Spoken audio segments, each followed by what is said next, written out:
J'allais t'en parler justement parce que j'allais te demander ton avis sur Jorge Sampaoli, qui n'est pas le seul fautif de ce que tu viens de dire. Le parallèle avec Marcelo Bielsa, on en a beaucoup parlé. Toi qui t'es replongé dans son histoire et son parcours, justement, t'en penses quoi alors de Jorge Sampaoli? Il n'y a pas beaucoup de points communs entre les deux, hein, mais surtout parce qu'à la fin, ce qui compte, c'est le football, c'est le terrain. Et sur le terrain, ce que propose Sampaoli, c'est cette obsession du contrôle. Et cette obsession du contrôle, elle a montré ses limites en plein à l'Olympique de Marseille. Elle a fait plaisir à personne parce que le côté un peu kamikaze de Marcelo Bielsa, il nous a sans doute coûté aussi une qualification en Ligue des Champions, tout ça. Mais il nous a fait plaisir. On a vibré dans les tribunes. Donc il y avait ça. Sauf que là, l'obsession de Sampaoli, c'est le contrôle du jeu, c'est le contrôle du ballon.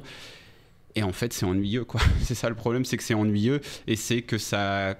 J'ai l'impression que ça enferme les joueurs, ça les empêche de surpasser aussi à un moment, parce que quand tu es toujours dans la recherche du contrôle, peut-être qu'il y a des prises de risque que tu prends pas, peut-être qu'il y a des inspirations que tu n'as pas, et puis en plus, comme ton coach est à la recherche du contrôle, il met sur la compo plein de joueurs pour contrôler le match, donc tu as moins de joueurs pour prendre des risques.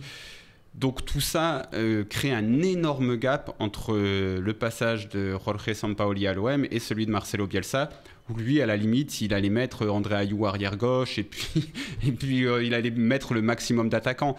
Jorge Sampaoli, il met le maximum de milieu de terrain et donc on a ça lénifiant, anesthésiant aussi. C'est une équipe anesthésiante. Tu es aussi déçu, toi, Jean-Charles, que Mourad? Je suis un petit peu déçu, oui, comme Mourad, parce que en début d'année, au mois d'août, comme disait Mourad, c'est vrai qu'on a vu un football un petit peu champagne. On a vu des intentions de la part de Sampaoli de mettre un système en jeu et surtout de vouloir pilonner un petit peu son adversaire, le déstabiliser dans des compositions d'équipe, dans un système de jeu. Et puis ça s'est effrité au fil des rencontres. Et après, on s'est vite aperçu que ce qui l'intéressait, c'était surtout d'avoir la conservation du ballon.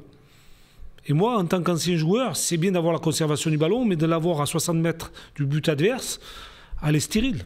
Elle est stérile, cette conservation, elle ne peut pas t'approcher, elle ne peut pas te donner des résultats positifs, puisque tu ne peux pas marquer un but et te dire, d'avoir tiré 3 fois au but, 3 fois à côté. Moi, ça me dérange tout ça. Je pense que j'aime une équipe qui montre du caractère, avec des envies, avec du spectacle. Et je pense qu'au départ, il était venu pour faire du spectacle, Sampaoli. Parce qu'il était dans l'optique de... Il savait qu'à l'Olympique de Marseille, le public était chaud, que c'était un stade qui était capable de devenir en ébullition en espace de rien de temps, si l'équipe démontrait une certaine qualité. Et ça a été fait le mois d'août, septembre, et puis après, on a vu des schémas de jeu qui ont changé, avec moins d'attaquants, avec plus en réserve que de vouloir attaquer, de faire peur à l'adversaire. En fait, les entraîneurs adverses ont compris le schéma, la tactique mise en place par Sampaoli. Et c'est là où on a été un petit peu piégé, certainement, et où les joueurs ont été aussi piégés par le système. Parce que c'est bien quand tu as des résultats, mais le jour où tu n'as plus de résultats, les joueurs se décomposent, en fait.